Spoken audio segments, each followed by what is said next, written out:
What's up, everybody? It's Mr. Talkbox. Check it out. You need to like and subscribe. Come on and catch a motherfucker. Boy, DOA playlist. Let's get the funky. YouTube family and YouTube world, I am back. I hope everyone is well and blessed. I mean it. Thank you guys for showing up today. Before we get started, please go like and subscribe to the DOA playlist. Check it out. Leave a comment. Let me know what you feel about it. Let me know how I can do it better. Let me know I got tough skin. I say that every week. I really don't. But I got tough skin. You won't hurt my feelings. So, just let me know. Say, yo, dude, this is whack, that's whack. You change this, change that, and then I'll work on it, right? But while I'm here, I'm so glad you guys are here with me right now because this is crazy. Today is a real special day for me, and it's always extra special when I get to go back home, way back home, and hook up with my hometown brothers. One of my hometown heroes. You guys see this man right here sitting next to me. This man was a rock star before I got out of high school. So he was already, and when I tell you he was a rock star, y'all, he was a rock star with 1,000 R's at the end of the star. You dig? He was doing his thing way back.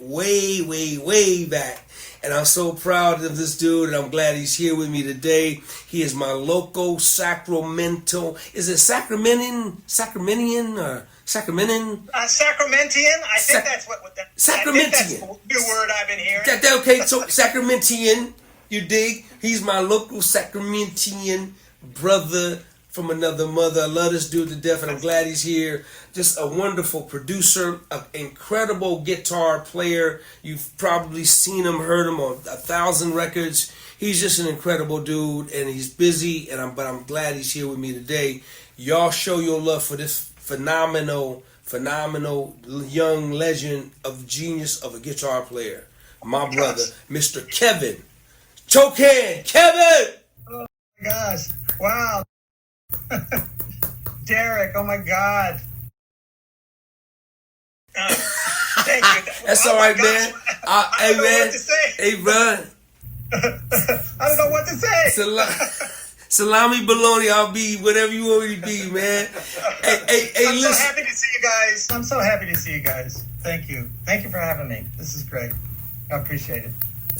Kevin, man, thank you, my brother, for really, I mean it from the bottom of my heart, man. I really mean it for being here, taking out time. I know we've been trying to set this one up for quite a while. We finally made it. For a minute. Finally made it, and man, I'm glad you here, hanging out with me today on my platform, man. So I can brag on you, and let people know the kind of talent, man, that was birthed right here and came out of our own city and just went to just nationwide. Just, you've done everything under the sun, man. You've been blessed. You've had a phenomenal career. And I just want to, man, we'll be here for hours and hours if we try to touch on things. We'll be here for the next year or two. But, man, we'll touch on it a little bit, man, and share your story. And I get to love on you on my platform. My friends and my family and my loved ones on YouTube will get a chance to meet you and know who you are. Kevin, man, how you doing, brother? Absolutely. How you doing, man? I'm so good. Sacramento is very near and dear to me because, I left there over 40 years ago because I grew up in the late 60s, early 70s. I just wanted to be a guitar player, and back then, there was radio, there was live music, clubs, just everything. And that's really all I ever wanted to do. But I know where I came from. I'll never forget where I came from. That's why this is very special to me because I actually get to, kind of touch back and just reach back to folks that I haven't seen in a long time. There's a venue up there in Sac now, Thunder Valley, that I work with Jeffrey Osborne. I've been with him for about 30 years. And we've been coming back there like the last couple of years. So I've managed, long story short, to see some of my old homies that I went to school with, you know. And so I guess my point is, I feel so lucky to still be talking about this. You know what I mean? I'm thankful that all I've ever done is just played guitar. And like I said, this is not for everybody, you know, the travel and a lot of this, I mean, but it's for me, you know, and that's basically the equation I followed this whole time. I just followed my soul. I just followed my soul. You know, I didn't try to do something I wasn't going to be. I wasn't going to be a doctor. You know, people said, oh, you should do this. No. This is it right here. So. Wow. There you go. Kevin, you just said something so explosive. I never heard the term before. What's that? I followed my soul. Well, yeah, it was the only thing I had to listen to, you know? I mean, honestly, you know, one of the reasons I got into the style of playing that I just latched onto my whole life, when I grew up playing, you know, especially coming up as a guitar player, it's like, well, what do you play? You play lead guitar or do you play rhythm guitar? I was like, I want to be the rhythm guy. I want to keep a beat, you know, I want to be the rhythm guy, you know, and I don't know what it was. I love all this. It's great, you know, but that was the thing, you know, 2 and 4, however you can carry it. And, you know, James Brown, Earth, Wind and Fire, Kool and the Gang, Mandrill, I mean, Daquila, Malo, Santana, I mean, Buddy Miles. I mean, these are the these were the artists I grew up with. You know, we had record players. So, you know, you had to move that needle ever so if you wanted to play that bar over again, just to learn the song, you know. But I mean, that's how old school it was. But that was here, you know. I mean, the Stones and the Beatles and stuff would be on the radio, and yeah, but as soon as, you know, Kool and the Gang or Earth, Wind and Fire came out, oh, me and my brother, same thing, both of us, you know. So I think that right off the bat, knowing that I already had a preference that early on, was something, and made it easier for me to follow what was inside here, because it was so strong. I can't. You know, our dear brother Robert. Oh my God, I miss Robert to this very day. I miss Robert Brookins. You know, he grew up close to me. You know, he knew my parents. You know, but the same thing. And I tell you, when he left, I was going, I'm right behind you. And he's the one. He's the one. He kept calling me. It was the early '80s. I'll never forget. He was calling me from George Duke's house. Kevin, you coming down here? You coming down here? I said, yeah, I'm coming. My brother's already there. I'm coming. Robert. It's all because of Robert, and that's how this whole thing started. So I can't say anything else before I mention Robert. And you and I are totally connected with Robert. We go way back. So there's a bloodline there. So man, I just want to put that out there. That's all I'm saying.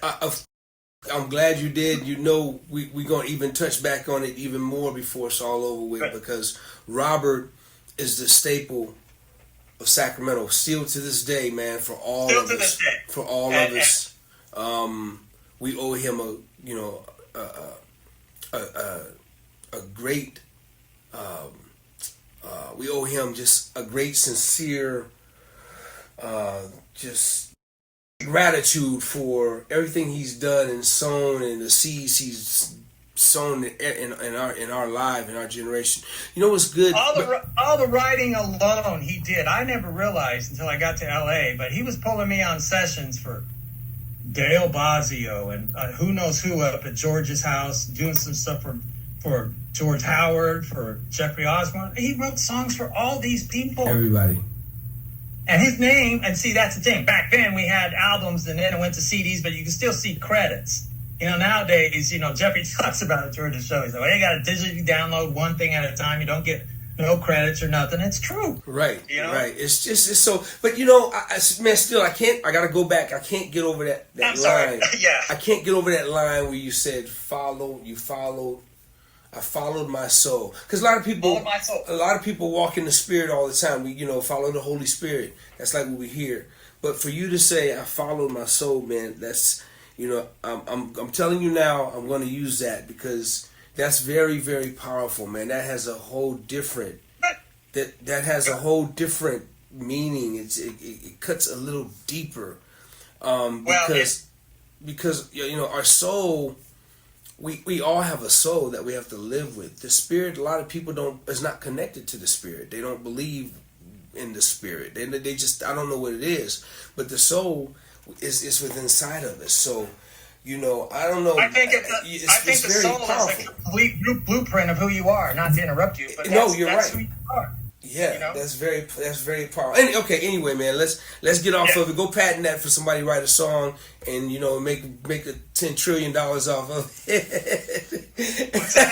Go patent that and copyright that and make a record, man, before somebody else do. And make $10 trillion off of it. So listen, man. You know what's good? I'm listening to you talk about the record player, how we grew up and how we had to learn and how we had to do things. All we had, and the good thing about it is right now this new millennial, this new generation is just taking over the world right now. And the fortunate thing for you and I, Kevin, and I'm so grateful, man, is that we came up in that era.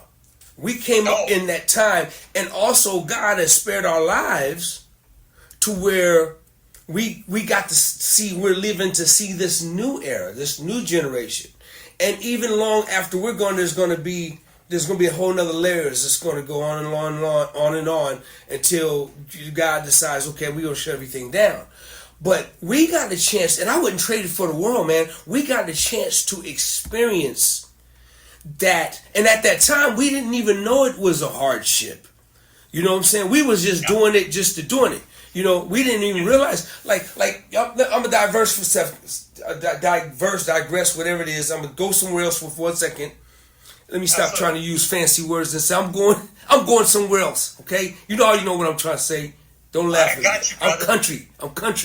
I'm gonna go somewhere else. Just the other day, man, I was talking to some of my musician partners, and Kevin, I'm kind of retired from playing. I still play in the studio and play on records, but I don't tour and all that stuff no more, right? I let that go years ago, right?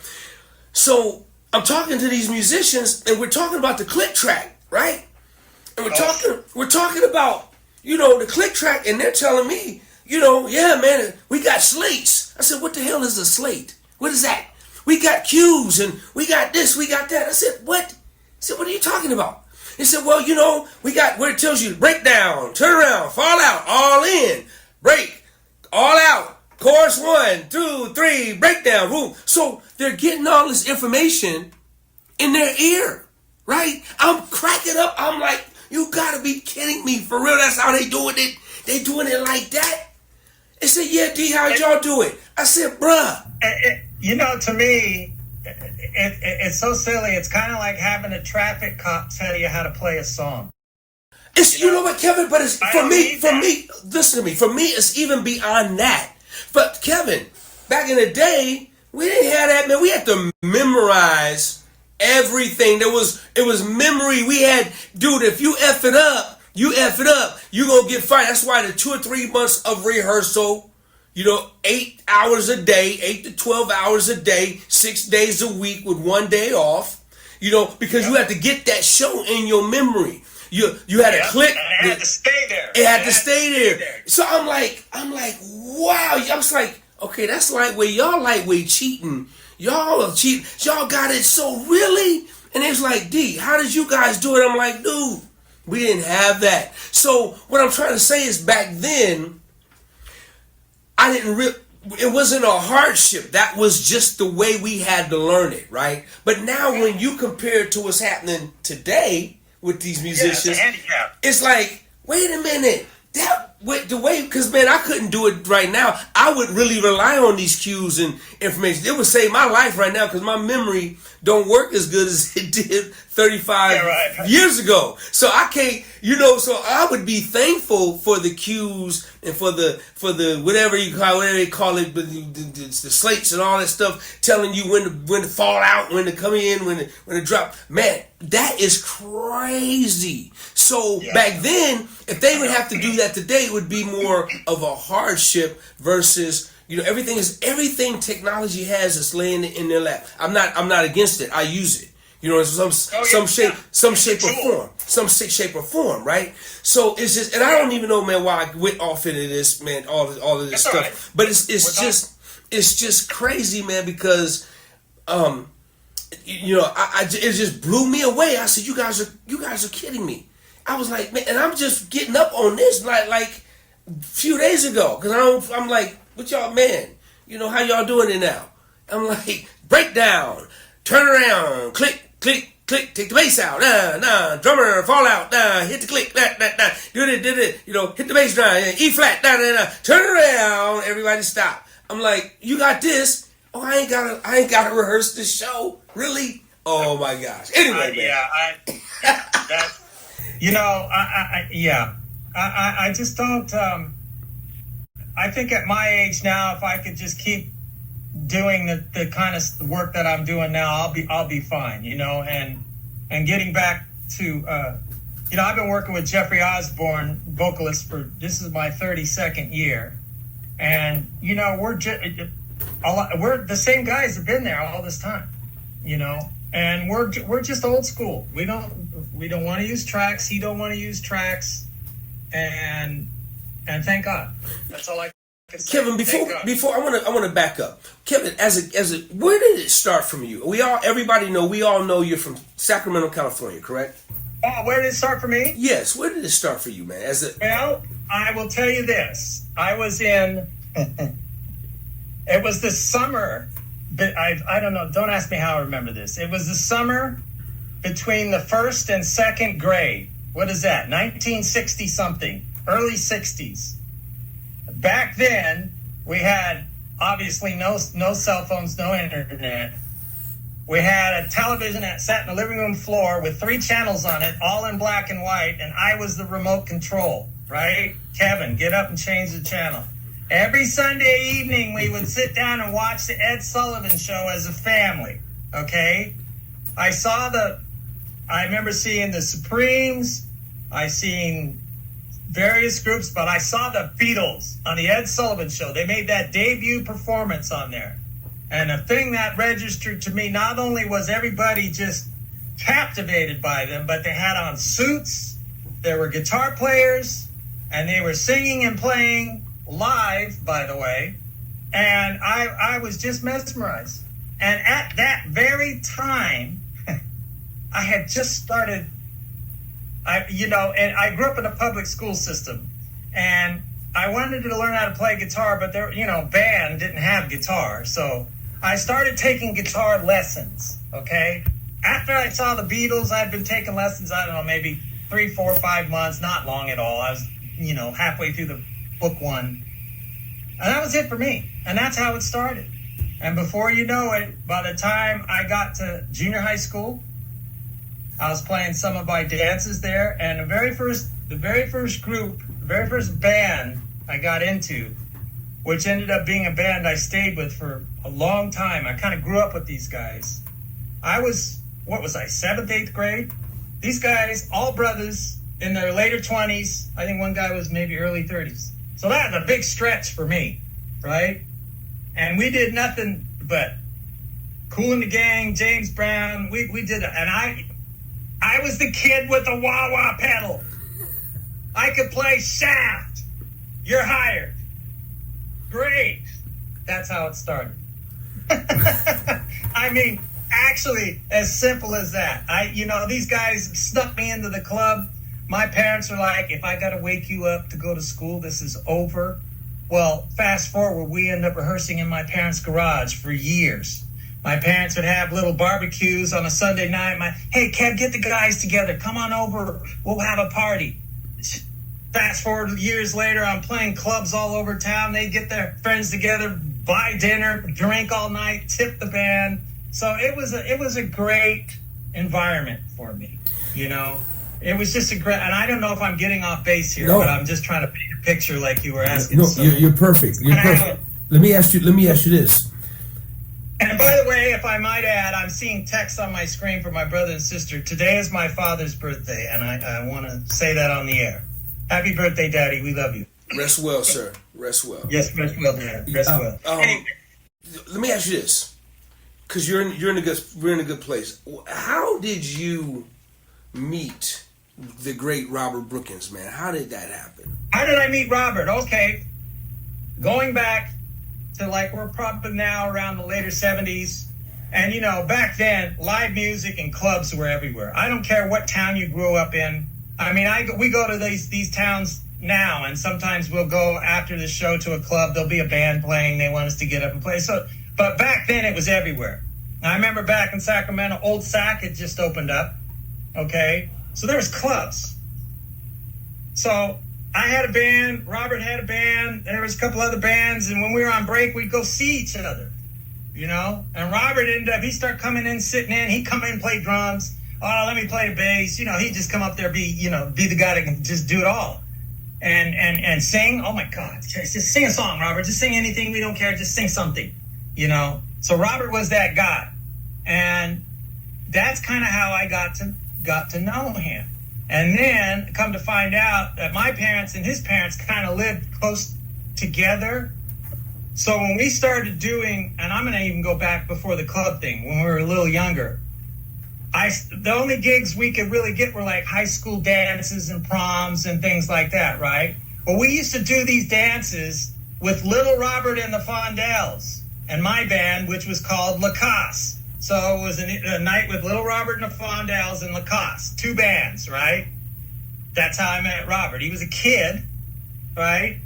And then there you go. Fast forward to the Old Sac thing and meeting him years later when he was older. All right, so let's stay right there, though. Let's stay where we are for a second, because I got a question. Since you and your family would sit up every Sunday or every day, whenever it came on, to watch Ed Sullivan, did you guys actually see the episode of Robert and the Fondells in real time when Robert was on the Ed Sullivan show? Were you guys watching that? We saw the Beatles. I saw the Beatles. I never saw Robert on the Ed Sullivan show. Okay. It was the Beatles. I don't think Robert was born then. No, Robert did do the Ed Sullivan show. I know he did it later, but the episode I'm talking about when I was a little kid. Oh, okay, so you only watched one episode of Ed Sullivan show. No, we used to watch it all the time, but what I'm saying is I was 7 or 8 years old at the time. Okay. That was the trigger. I said, "Oh, that's what I want to do that." Got you. Well, Robert was phenomenal, man. Let's stay right here. So you guys hooked up. Then you guys developed a serious chemistry, man, because Robert was producing, he was songwriting, he was with ARC Records, he was with Philip and Maurice at the time. He had the band Afterbach. Let's talk about Afterbach. Afterbach. Okay, so after, it was him and his brother. So sometime after, right during that time of Afterbach, Robert was hooking up with, I think he met Philip Bailey. He was hooking up with George Duke because he was in George's band for years, right? Him and Paul Jackson Jr. played together, and a guitar player. I'm sorry, what did you ask me again? Afterbach. Oh, Afterbach. So right around that time, see, I came to LA in about 83. So Robert was already working up at George's house, and how it started is George Duke was, first of all, a musical hero for me. Okay, growing up, that was the beginning and end of it all for me. But when I came to LA, and Robert said, "I want you to, I'm up at George's place. I want you to come up here." I was like, "What do you mean, his house?" Because I thought, you go to a studio to record, right? This is my head. No, George's studio is in his house. Well, in the back, I never heard of anybody having a studio in their house. Hell, the internet wasn't even born yet. So this was so new to me. So I go up to the Hollywood Hills. His driveway's got to be 2 stories steep. And I got gear in the back of my little Toyota, and I'm going, holy shit. And the whole bottom of this house was a badass studio. I mean, just top-notch professional. I had a hallway, had a lounge. You go back there was a live cutting room. He had a 10-foot Bossendorfer Grand in there. I was impressed, right? All the albums that I bought growing up, George Duke albums, were in big oversized frames all up and down the hallways. There's pictures of him with Miles and Quincy and all these people. I was like, holy shit, this is not Sacramento anymore. So Robert, getting back to that, George would give him the studio later in the day, like 5 o'clock on, because George would be done. He'd be working all day, right? So Robert and I would just be in there with an engineer, and we just have run of the mill of the place. I'd sometimes I'd leave at midnight, 10 o'clock at night. And I'll never forget, one time George came downstairs, right, to get something out of his office, and he happened to poke his head in the door. And at this time, I don't know if Robert had been saying anything about me or anything. All I know is I'm in George's house, but I haven't met him yet. So I see George, oh shit, there he is, right? And my mind is just churning away. I said, wouldn't that be great if he came in here and said something? And so what the hell happens? He opens the door, he walks in, he's listening to some stuff we're doing. And George looks at me, he goes, hey, Kevin, right? I said, yeah. He says, you got a business card or something? Leave it on my desk in there. I think I want to call you for some stuff. And then he went back upstairs, and I swear to God, I almost fell over. I almost fell over. That's how much it meant to me, right? And I don't even know if I'm pertaining to anything that we're supposed to be talking about. It's okay. That's kind of how it started with Robert working at George's house. Robert was calling me for sessions at George's house. Then George is calling me for sessions at George's house with Robert and him. Then I'm touring with George, and Robert's in the band. The first time I ever went to Japan was with George and Robert. And so that's about 1984 and 85 at this point. So I love all that, but so did you ever play with After? Did you ever play with After? I never played in any of Robert's bands back in South. Okay, but what you used to do, you played on when Robert was booking like Pyramid and Paradise Studios. You would track a lot of his guitar stuff for him, right? A lot of his demos, because Robert had song deals with Warner Brothers and all this stuff. And honest with you, that's when I first heard you playing guitar. Then I met you. I had a chance to meet you, but I always heard you on Robert's demos because our brother who's passed on, Mike Daly, he always had a copy of Robert's music, and I used to ask, Mike. I said, "Dude, is that like Paul Jackson or Michael Cimbello or who's playing guitar?" He said, "Man, that's Kevin Chokan." And I was like, "Okay, I don't know whoever that brother is." And I was young. I was like, "Man, but I got to meet him." And then one day, I know you don't remember this, but one day where I met you, and I remember I met you at the studio. You came in looking like a rock star, dude, and you came in, man, and I was with Daly. Daly was doing something with Robert or something. I was just there, fly on the wall, and that's where I first met Kevin. That's where I first met you. I think that's scratching a little memory there. Dude, you were started out blue jean, man, rocker pants, rocker jeans. You were starting out the hair. I was like, that was down here or up there. I don't. It was here. It was here in Sacramento. Yeah, that was. I know. I kind of remember that. It was in Sacramento, and I just thought you was this big rock and roll Van Halen, Fleetwood Mac dude. I was like, man, this dude lives here. I'm a rhythm guitar. I said, this dude lives here, and then you guys tracked. That's just what I remember meeting you, man. But I say, man, you're right. Thankful for Robert Brookins. There's no Kevin Chokan without him. There's no Derek Allen without him. There's no music. There's no Music City without Robert Brookins. There's no Robert Brookins was, if you guys can, go Google him, look at him, as well as go Google my brother. We'll give his information out, Kevin Chokan. You guys got to look at his Wikipedia. Let's go a little deeper into your career, into your professional career. Kevin, you've played with some of everybody, man. Share with some of the people that you've actually toured with, man? Well, I think the best way to remember is to start from the beginning. So the first one was George Duke. Oh, and George Howard. I met George Howard. Do you remember George Howard? Of course. Soprano sax player? Of course. I mean, he was doing the soprano thing before Kenny G. Of course. And he was doing instrumental music before smooth jazz. Of course. Him and Robert was Batman and Robin. They were ridiculous together. And Robert wrote all his tunes. That's how I got on all those George Howard records. Yes. Again, the Robert Brookins connection. So George Duke, George Howard, okay, Howard Hewitt, singer, Stanley Clark, because Stanley was in the mix, always produced. He was just getting into producing then, and Stanley and I Stanley's a good guy. You know, I'll run into him at the airport once in a while. We'll just talk forever. I love Stanley. He's a great cat. And then after that, it kind of rolled into some other thing. You know, I wanted to get some experiences. I did some Broadway tours and things like that. The music for Andrew Lloyd Webber, I think I went out with an orchestra. And then it turned into things like I started touring Philip Bailey from Earth, Wind & Fire. He's always had a solo thing. Always had a solo recording discography. You know, he's always had solo records outside of Earth, Wind & Fire. So I'd go overseas with Philip a lot, and Robert was in that, me, Robert, and Morris Pleasure, if you remember Morris, keyboard player. Of course. And then so Philip, and then of course from there, I did Chokan in the 90s for quite some time, actually. And, but the one thing that stuck the longest was in 1989, I got a call.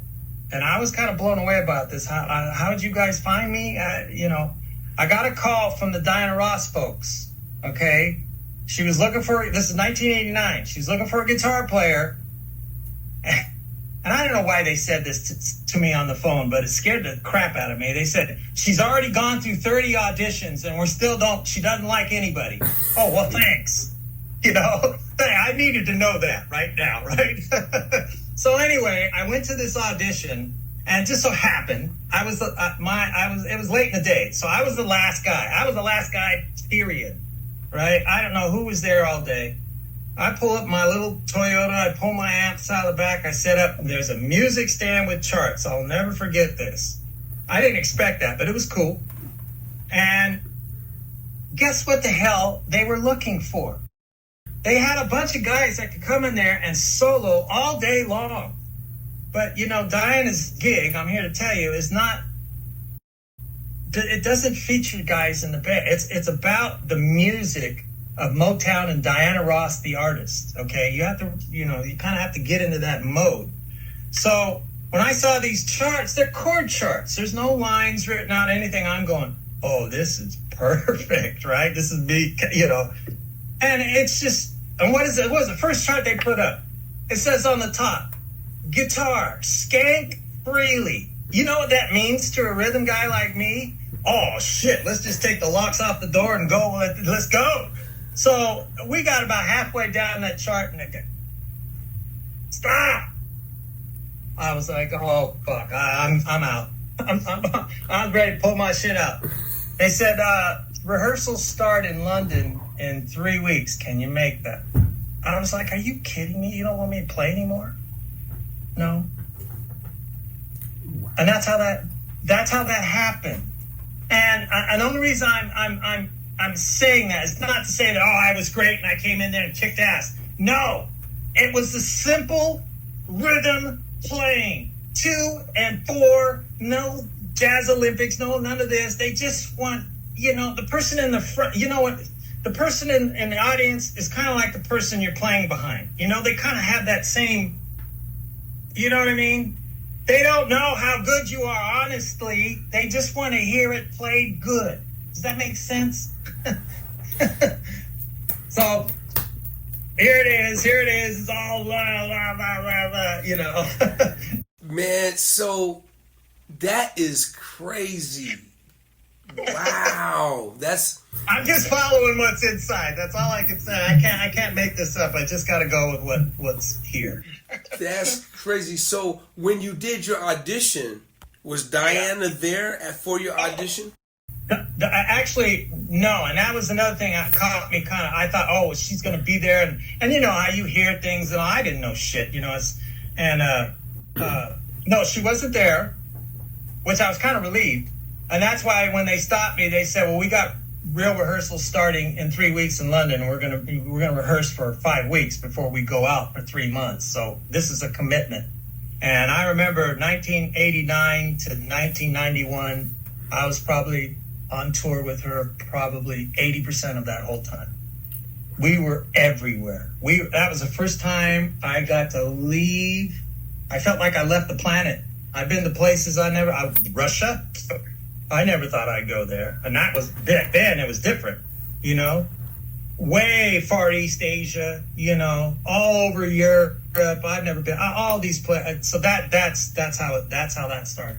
So the Diana thing, that, if I may go on, that ended up going, God, I think I stopped doing that maybe about 10 years ago.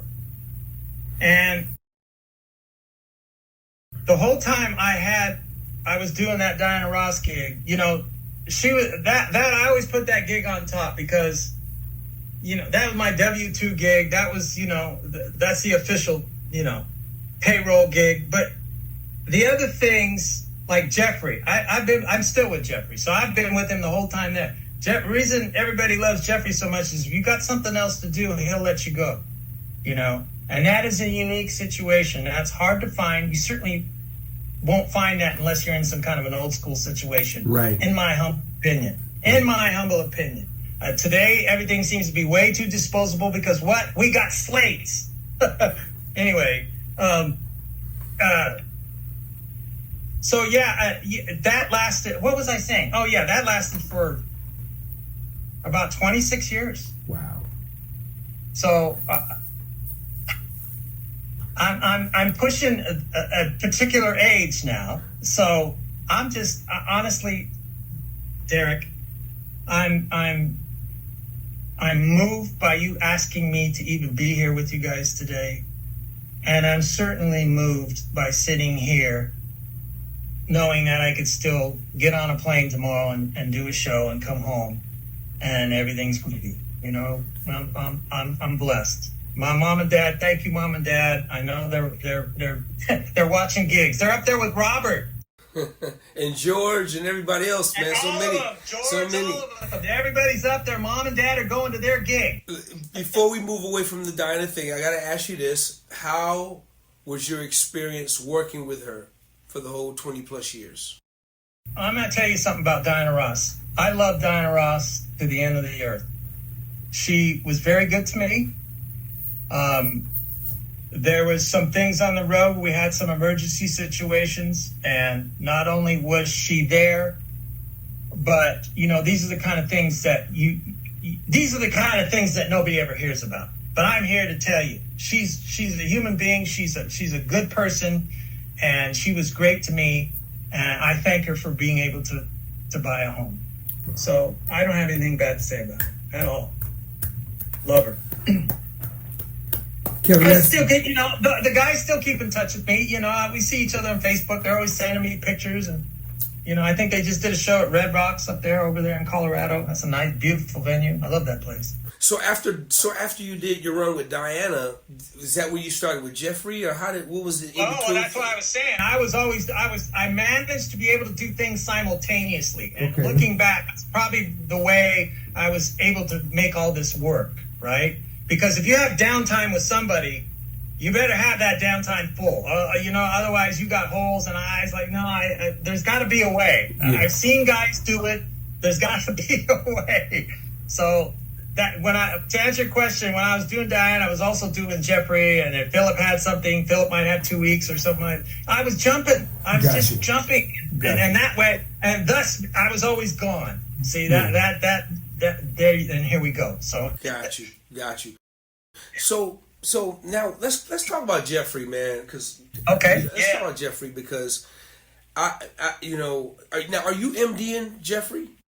No. Okay, so Frankie Crawford has been there. He's a our keyboard player, one of our keyboard players, Frankie Crawford and Ming Freeman. Okay, cool. Great, fabulous musicians, and Cool. but I've been his guitar player now for quite a while. Yeah, man. I've had a chance to. Well, I haven't had a chance to see you live, man. But I go on YouTube and watch you guys. There's always stuff. People are. I always keep up with my brotherhood, man, and go watch a Jeffrey show just so I can check out Kevin and kick back and watch him doing his thing.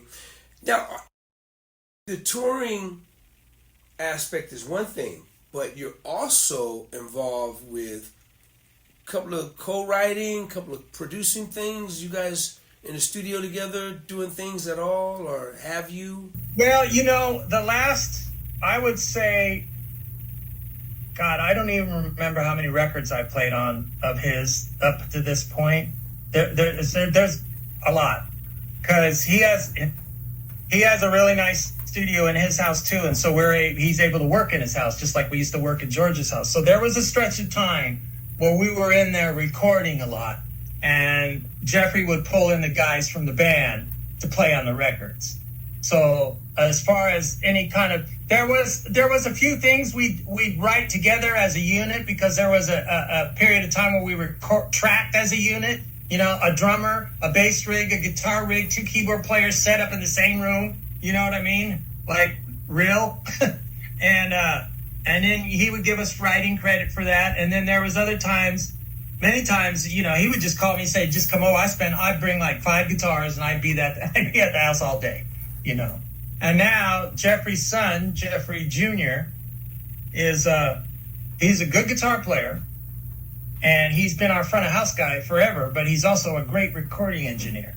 So I go in there and play around with him once in a while when we have some free time. I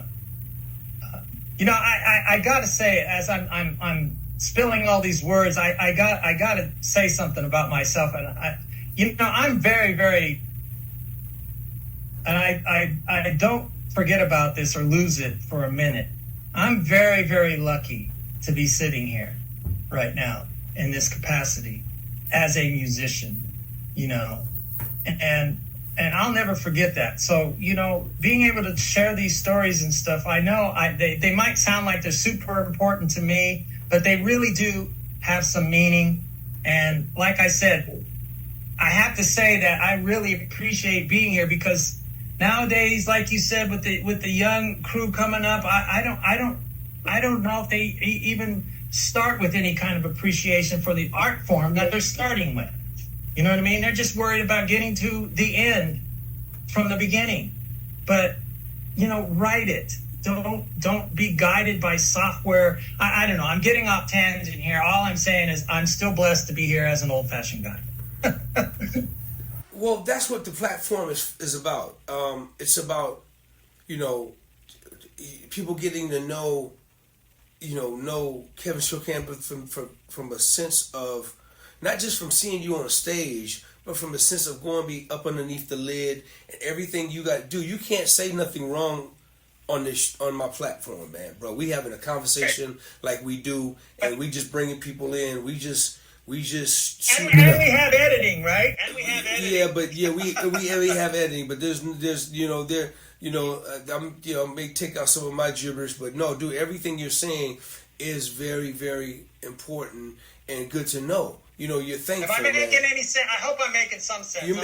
You're making all kinds of sense, because you're speaking from everything from your experience in your life, and this is what I think is important. So you're going, right. These situations, and the main part, man, is that you're still thinking, you're thankful, and you still love it, and you appreciate it, because this is a different music industry we live in today, Kevin. It's not like exactly. Go ahead. Share your thoughts. Speak on that if you want. The industry, I think probably the basis of all my gabbing right now is to make the point that the industry, we have to realize, especially guys like us, you and me, we have to realize how much it actually has changed. We can't just sit around here at the airport talk about it. Oh my God, you see what these young guys are doing? No, it's here. It's here. So how are you going to deal with it? Jeffrey Osborne, classic example. I've been standing behind the man on stage for 32 years. You know, the guy communicates with the audience. He makes sure he has a connection every show. He never goes back, oh, well, the show was shit tonight. He's striving. He's reaching, that's all we got to try to do. I don't know. I got off track again. God, dog.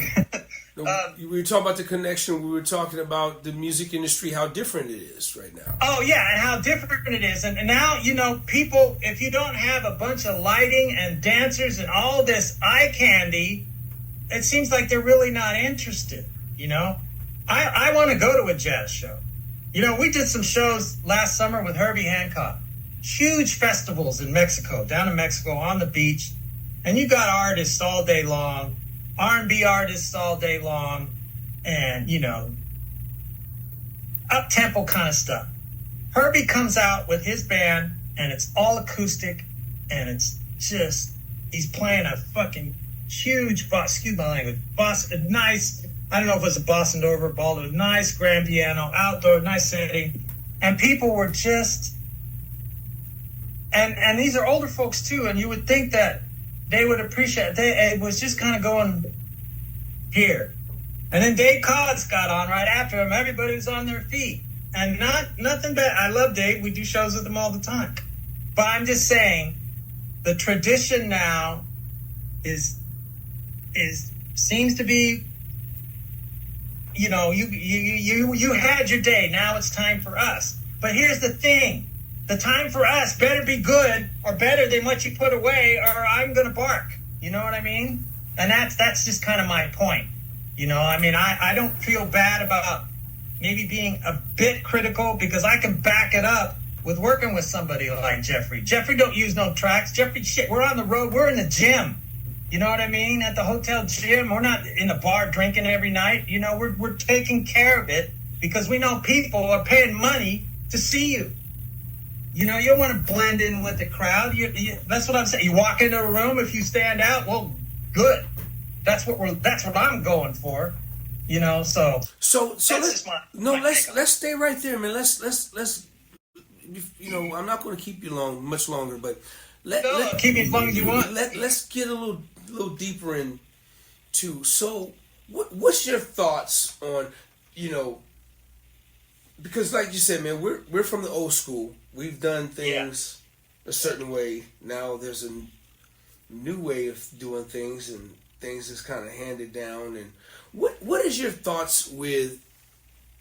Let's talk about, first of all, what's your thoughts about technology? Let's start right there.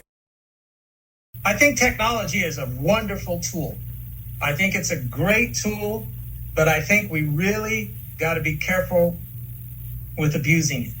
I'm just saying what everybody else is saying because it's obvious. Let me stop you. Let me stop you. You said something good. We gotta be careful not to abuse it.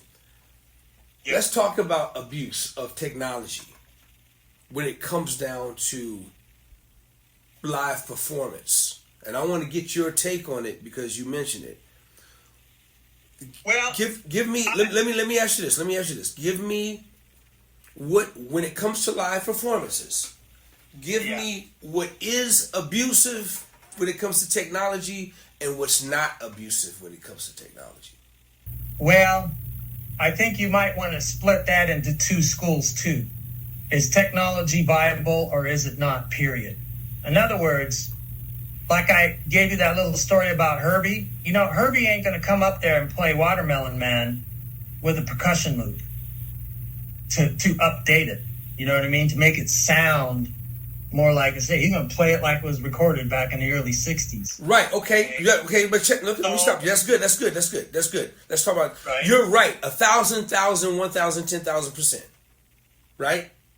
Right. But what about that little 13-year-old kid, that little 15-year-old kid, that is going to do that, play with the loop, and that is going to play from his perspective? Would that be would that be abusing technology or not? Well, first of all, I don't think it can be helped. Okay, so let's start with that. Okay. It's not going to be helped. So there's no way around it. So how are we going to deal with it, right? Now I sound like I'm a parent. But you know, I think it goes. It might have to go with something. I think there's probably two ways: amateur and professional, right? If you want to play around with software and make beats, but you know you're going to be a veterinarian, we're legal, okay? I mean, you know, that's all good. I can get behind that. But if you want to be a musician and you want to have some kind of meat on your bones as far as, you know, putting something real on the table, it would be to your advantage to put something as real as possible on the table. That's not to be said that using software can't get that accomplished. I'll give you a perfect example. Pat Metheny is a huge influence to me. I've got probably every album he's ever done, and even the stuff that you have to go out and look for. There's stuff with loops on it. There's stuff with loops and just him on a guitar with 18 strings on it, and who knows what key tuning he's using. But it's fabulous. It won't work any other way. But there again, you got an adult using the software kind of like it's meant to be. But if you're just going to paint by numbers and call it a Mona Lisa, we're a little bit off. You know what I'm saying? Okay. You're painting by numbers. Okay. You're not painting a Mona Lisa. Okay. That's. No, this is good. This is good, man. This is really, really good because we're into it. So, we both know that there's some incredible musicians that's doing their thing, and they're playing with artists who uses stems. It's a stem-heavy show, correct? Yeah. Okay. Right? Yeah. Okay. Which is technology. It's all this deals with technology. Technology allows you to do that, right? Right. Yeah. Then there's a Jeffrey Osborne band, right? That Yeah. plays it raw, that plays it what it is, the musicianship, same type of musicianship, same type of players, but that's not on the click track. That's not using. Nothing. So, which one is the other side abusing technology and the other side isn't? Give me your take on that. Because in the world we live in right now, sonically, from everything we watch on TV to Super Bowl performances to everything is tracked, everything is stemmed out, everything is, you know, where back in the day, you're right, we didn't have that. It was just more of a raw feeling. So is that a sense of abuse of technology the way it's going right now? Well, to answer that question initially, I'm going to be careful with that word abuse, because I think they're using it, and I think it's somebody's opinion whether it's good or bad, right? I've done Super Bowls before. I know you got to be there for 2 weeks. You are completely digital. You're up there with a fake wireless that they stick into your guitar, you know, and there's marching bands on you can't even hear it. No, we went into the studio the week before to record the tracks, right? So there's a purpose for it. Every television show, you know, over in Europe when we were doing TV shows with Diana, Shaka, they're Top of the Pops is like American Bandstand is over here. Though you don't play live on those shows, but there's a reason. They take maybe 8 to 10 bands in one day. You think they're going to fuss with lines and microphones and sound and, oh, he's too loud, he's too short? No, play the track. We'll run it 3 times at best. Next. There's the purpose. That works, okay? So I'm not going to say it's abused, and I'm going to say it is useful. I'm just kind of the guy that likes to put everything in the right place. Well, since you're there, let's make sure we put it in the right place, because there's, you know, so people don't think we're just 2 old grumpy old men talking about fuck technology. So what I think it is, I think it's more convenience. Because my scenario, because you say you have 10 bands that they got to do is get them out of here. Of course they can play it. I think it's more convenience why they just have them. You know, back in the day, we used to call it pantomime, lip sync, or whatever they do it. Back in the day, Milli Vanilli got shot down for the shit, and now everybody's doing it, blah, blah, blah. Although it wasn't really them singing, that's a whole different thing. But but right now it's kind of sonically the thing to do. Everybody wants perfection. This is why the slates. This is why this. Everybody wants perfection. So I think because it's convenient to sonically make it sound good, to when 20, 30,000 people come to a show, it's more production heavy perfection. There's just blah, blah, blah, whatever the reason why they choose to use it. So I think, to me, I think, and even with younger producers, I got a good connection with them because I understand that what they do is a gift, whether they know how to play an instrument or not, man. A lot of them are young players that they're not Kevin Chokan. They're not Derek Allen. They're not Robert Brookins. But man, when they do whatever they do, they come out that closet. They got a hell of a sounding beat. That's they winning. can do stuff I can't. Yeah, exactly. Absolutely.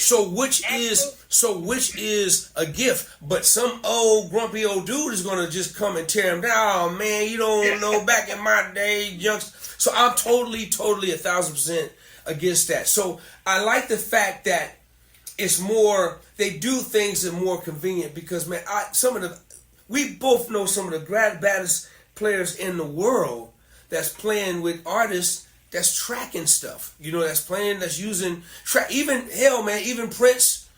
Prince used it. I mean, Prince. There's so much stuff going on. I mean, the greatest ones. So I think it's convenient. But the thing. Go ahead. The difference is, I'll say this, I'll let you have it. The difference is when we were doing it, like when we were coming up, we just didn't have that. We grew up on Cameo. We grew up on the Gap Band. We grew up on Confunction. We grew up on Earth, Wind & Fire. You know what I'm saying? BT Express. BT Express, come on. But now, go check out Cameo. Go check out Earth, Wind & Fire. We do shows with them all the time. Okay, so you already know what's behind the scene. What I was going to interject, I didn't mean to interrupt you. No, go ahead. What I was going to say is, we do shows with Cameo, we just did a date with Earth, Wind & Fire 3 weeks ago. Cameo, Earth, Wind & Fire, Evelyn Champagne King, The Whispers. I mean, I'm not calling anybody out. I'm just giving you an era here, okay? I'll stop naming acts, okay? But every one of these acts use tracks. Of course. That's my point. That's exactly my point. But here's the thing. Some of these acts, we'll call them, they're legacy. So, in the case of The Whispers, one of them is gone. Sure. He passed away. Sure. And you just said it, Kevin. And he was a beautiful. I loved him. He was like Kevin, so you just. Of course, they're going to have him on tape, and they're going to still do shows. You see what I mean? So that's what I'm saying. Gotcha. Fire. What they're flying, they're not flying music that they can play on top of because they can't play anymore. Maurice is gone, okay? So they have a lot of vocals. So they're flying tastefully, putting some things in there. I'm going to tell you something. Those are ass-kicking shows. I'm just going to say that. So abuse or useful, that's a gray area to me, but I mean, just everything in good taste. Well, I think AI is abuse, is what you call abuse for me, and what's going on now, man. I'm looking at all these apps, bruh. That's just, if I wanted my man Mayo to be James Ingram, I can make him be James Ingram. Yeah, that's crazy. If I wanted Kevin Chokan to be Hendrix, I can make him be Hendrix. That is abuse. Okay, that's crazy. It makes me just be like, okay, Derek, okay, it's time to move to the next phase. With that for me is a problem, but that's the way the world, like, hey, deal with it, right? Here's my thing on technology, real quick. I think technology is great. I think you're right. It's there's goods and bads. My biggest problem with technology, is music is free. Yeah. That's my number one biggest problem with technology. That's another thing. That's a whole nother But chapter. Thank you, technology, because music is free. People don't have to buy nothing no more. If they don't, they just got to have loyal people that's going to support them to buy them. Man, it's not like how you started this conversation about looking at credits and at George Dukes and knowing who's the engineers and going down to the record store and have to buy your... So I missed that, and I think it's hurt a lot of people. But as far as what we're doing now, Kevin, thank God for technology, because I wouldn't be able to have my brother on here, 350 miles away. loving on. We having some good conversation, all that stuff. So now let me close. Let me get ready to get you out of here because I've had you. We could talk about this stuff all day. Kevin, I'll stay here all day, brother. Kevin, you're a phenomenal guitar player, and you've been surrounded around the greatest musicians all your life, man. When we did the Robert Brookins thing 5 years ago, 6 years ago, however, bro, you came down here, man. You're a designer on guitars, man. What dude? Talk about your approach to guitar playing, man, because you design sounds. You're just incredible with it, man. Well, my approach has always been, because it's all I know, is first of all, what are the changes? What's the music? I gotta learn the frickin' song, okay? And I have to learn the song on my instrument, which is guitar, okay? I want to know what the chords are. I want to know what key we're in. I don't want to just play a shape and go, okay, is that it? I want to know what that is, okay? So I come in, I know the song, that way I can get it in here, okay? I hate reading charts on stage. I've always hated reading charts on stage. That was one of the first things I'll never forget I got by being yelled at by Diana Ross 30-something years ago. No charts on stage. Take it back to your room. Memorize it. I don't want music stands on stage. Yes, ma'am. Yes, ma'am. She's right. After that, parts. Parts are very important to me, okay? And I'm talking about guitar parts versus a trumpet part versus whatever other part, a vocal part, parts. A lot of those tunes that we did were Robert's tunes. I was blessed enough to be able to play on all those songs, so I was kind of familiar with those parts. I also was familiar with some things I might have overdubbed, so there's going to be more of me on there than one. So now you got to kind of shoot, like with Jeffrey's music, I've been doing it. Some of the old LTD stuff is two guitar players. One, you listen to the record, one guy's on the right, the other guy's on the left. Okay, I got to make both of those work, and it's got to work, right? I don't know what it is, but there's something going back to that rhythm guitar playing, and that's being able, when you're playing a beat, right? When 2 and 4. What happened? Don't keep going. Okay, there's that color again, right? There's that percolation. That's my approach. Starting it and not stopping it till it's supposed to be stopped. Don't start and stop, start and stop. You don't know it yet.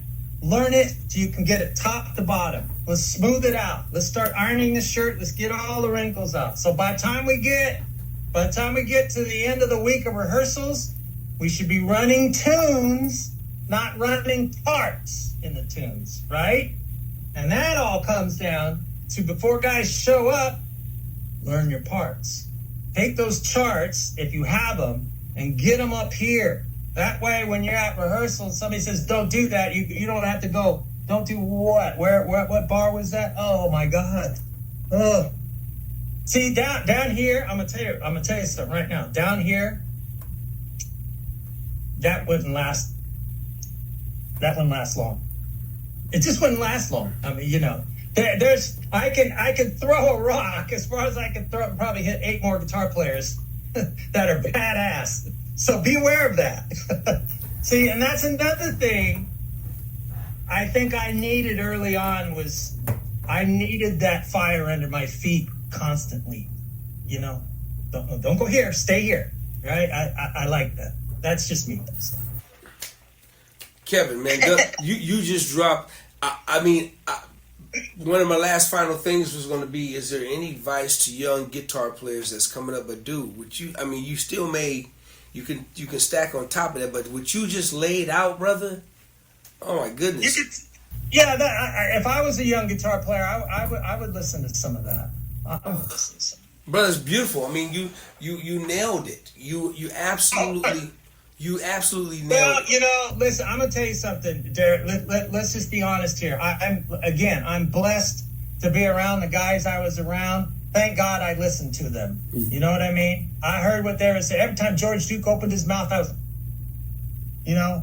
110% there. I didn't give a shit. What do you want for lunch? It didn't matter what he said. Focus. That's what you want to do. Because see, when I grew up, it was one thing to talk a lot about what you do, but it was another thing to walk the walk. Right? Talk the talk is one thing, but walk that walk is another. And I wanted to walk the walk. I just wanted to walk the walk. That's all I could say. I don't know. I don't know how else to end it. Kevin, man, if you just real quick, you already gave great advice, but I'm gonna ask you like this: to that 8, 9, 10, 11-year-old kid that's playing guitar, that's got a dream. Yes. Like you did, had that dream that you had one day when you knew. Yes. What would you say to that kid who's being told that, when you grow up, you better get a 9 to 5. The music business ain't guaranteed. It's tough. You don't have a chance. It's competitive. There's a million guitar players. Go get your education, which is, I want to know what you would say to that kid who's going through that right now. Let me start my answer by saying I heard all of that growing up. I know I went into the long story about my parents being supportive of everything, but make no mistake, I heard that first. And I heard it, and I heard it, and I heard it, and I had it pounded in. My dad wanted me to join the Army. He wanted me to get, join the Army to be a soldier, to round me out as a man, get a responsible job, then if you want to have a hobby, well, that's okay, but get your and the only thing I could say is that's why I use that term, follow your soul, because advice, people talking to you, that's to me surface, but what's inside of you, to me, that is your soul. That nobody hears it, nobody can change it, nobody can do shit but you. Okay? So if that's in you, make sure it's in you. Don't come down to LA and go, I want to be this, and not know anything about it. Okay? Just, my advice would to be, learn how to read music, no matter how intently. If you want to just read chords, fine. Something so when somebody puts paper in front of you, you know what the hell to do. Okay? What that's going to do is it's going to guide you to what sound you want. Oh, if it's just strumming chords, I might pick up an acoustic guitar with a pick and sway away. Oh, well, wait a minute. I see notes written out. That's a line. Let me hear that again. Is that a distorted sound? Is that a clean tone? Is that an echoey tone? So there you go. Now we're building. I haven't even picked up the instrument yet. We're just putting it together in our head. So if you're approaching a young kid learning guitar, read music, learn chords, know what the chords are. Kind of helps know what key you're in, okay? What chord is that? Is that a C minor or is that a C major? Do you know the difference between the two, okay? It's the third, okay? It's just little simple things like that. I'm going to tell you something else. All that's readily available in guitar books. All you have to do, see, I was lucky. We grew up, we had teachers tell us how to do that. Nowadays, everything is kind of self-serve. You go shopping online. I buy clothes online. I don't even go to the mall anymore, right? Same thing. There's a million badass guitar players. I get here in the morning, I'm watching all these guys, Dean Parks and all the classic guys. They got YouTube channels. They're talking about how they build tones and stuff. I go, don't give that away. What are you doing? You spent your whole life creating that, okay? Back to the young kids' advice. Just make sure you make a better decision and not a bad one, okay? If you're going to stick with it, but be good at it. That way you can shut everybody up, right? Don't let them catch you in a pickle where you got to go, you're stumbling and no. Know what the hell you're doing. That's what I would say. Man, you've gotten a bunch of standing ovations from me today, bro. You just come on. You really came. That's so full. Duh, that's really. It's coffee. Go watch my playlist, man. This is a standing ovation from me, bro. That's what it is. Oh man. Because it means you're saying some really valuable, important stuff that needs to be heard. So if I'm doing this, I'm not. Yeah, good. If I'm doing this, no, you're not supposed to. If I'm doing this, then you got 20,000 people stand up in a room applauding you because it's good stuff. It's very, very good stuff, man, and I appreciate it. And man, thank you. I appreciate you. And bro, before I got one more question before I let you go. Absolutely. One more question. You got Mount Rushmore. You got 4 guitar players that you're gonna put on your Mount Rushmore, my brother. Give me those 4 guitar players that Kevin Chokan. You ready? I'm ready. You ready? Yes, sir. Carlos Santana, Pat Metheny, George Benson, and Wes Montgomery. There's many more, but you said 4. Wow. Hey. Okay, wait a minute. 4 more. Al Di Meola, Earl Klugh, Lee Rittenauer, and Larry Carlton. Wow. Want a couple more? Robin Ford. I'll stop. I'm waiting. I think all those guys. Go ahead. You know why those names? I'm sorry to interrupt you. You know why those names just kind of pop into my head is because I spent decades of my life trying to figure out how they got their individual sounds. Each one of those guys sounds. Pat Metheny sounds like him. Carlos sounds like Carlos. You know it's George Benson. It ain't Norman Brown. That's George Benson. Okay? We do dates with Norman. I know Norman. Norman's a good bro. I love Norman. Okay? But you know. Okay? Larry Carlton, I don't need to say it. I don't need to define it. That's why those names come, because I can pick it. Joe Sample is a perfect example. He plays acoustic piano. It's an acoustic piano, but when Joe Sample plays his voicings, you know it's Joe Sample. Right? That's identity.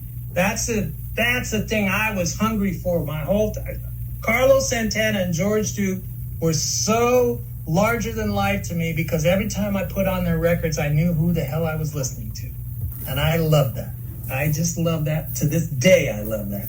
Well, you've named like 4, 4, 2, 4. And I'm gonna add one more, man. I'm gonna put my big brother Kevin Chokan on that list because I'm telling you the thing. But see what I'm putting you up. I get my pick, and I'm putting you on there for my pick for my pick. Now how about that? Now the thing that tripped me out though, Kevin, is that dude, you're so funky.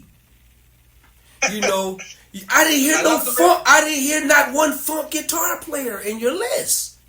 Not one. I'll tell you what. I got a few for you. Jubu, okay. Rob Bacon. Okay. And these are friends of mine. Okay. Oh, Paul Jackson Jr. Of course. Okay. So yeah, Paul Jackson Jr. Jubu, Bacon is definitely, man, one of the funkiest dudes on the planet. Rob Bacon is definitely, when it comes to the funk, that's another level. But yourself, I'm talking about you, man. You are so funky. You got to be funky to play with George, man.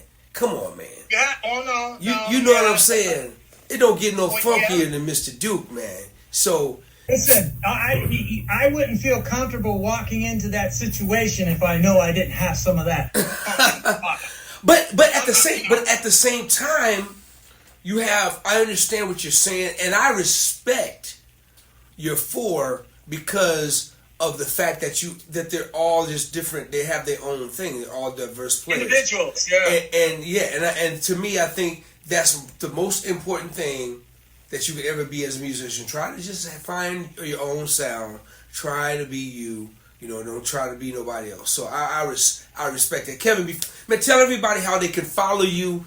How to give out your information, how people can contact you. Well, right now, I've pretty much funneled everything towards my Facebook page.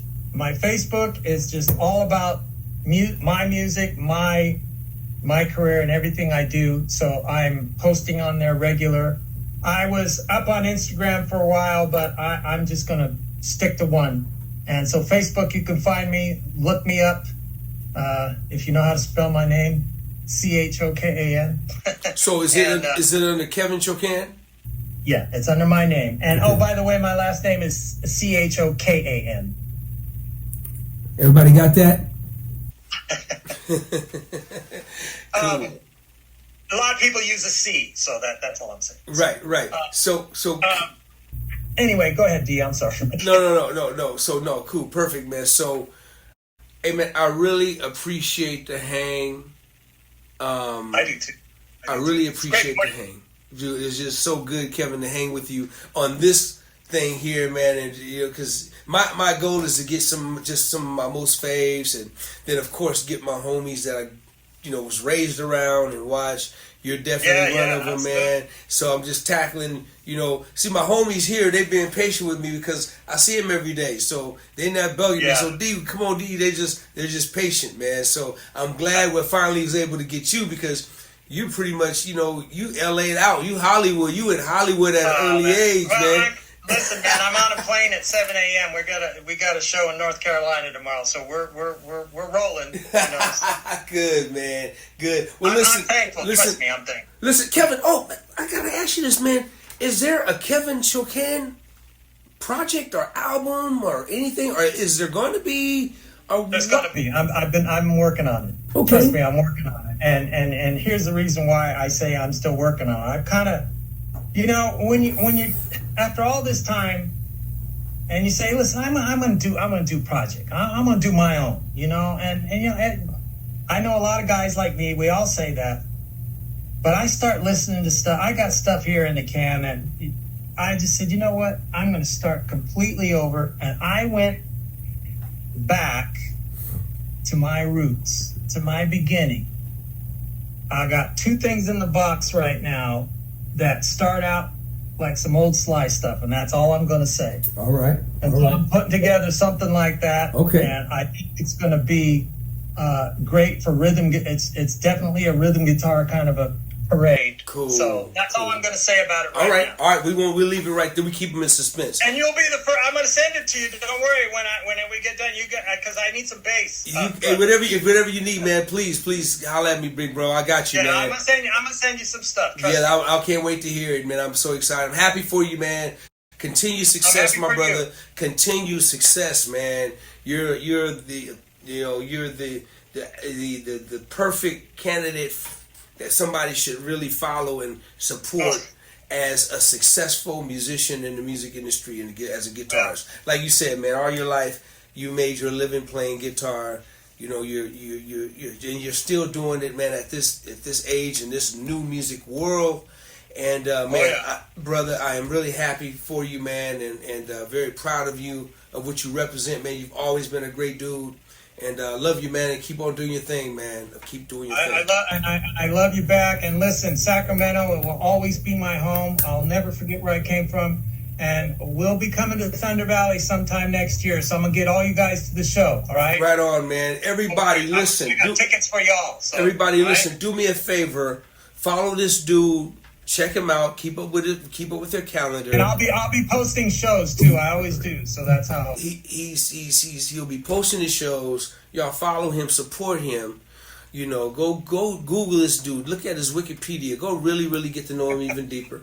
And I want to say, everybody, please go like, subscribe to the page. Please also follow us. Yes, support D. Support Derek. Thank you, Kevin, for the shout. Thank you for the shout, man. Thank you. I appreciate it. But then go and check us out on Urban Soul TV. We're on that platform as well, okay? I thank y'all for hanging out with me today. But right now, I need y'all to show your love for my brother, the one, the only, there will never be another one like him, Mr. Kevin Chokan. Give him some love, y'all. Kevin, thank you, sir. Thank you, guys. Derek, thank you so much, buddy. Right on. DOA, let's get the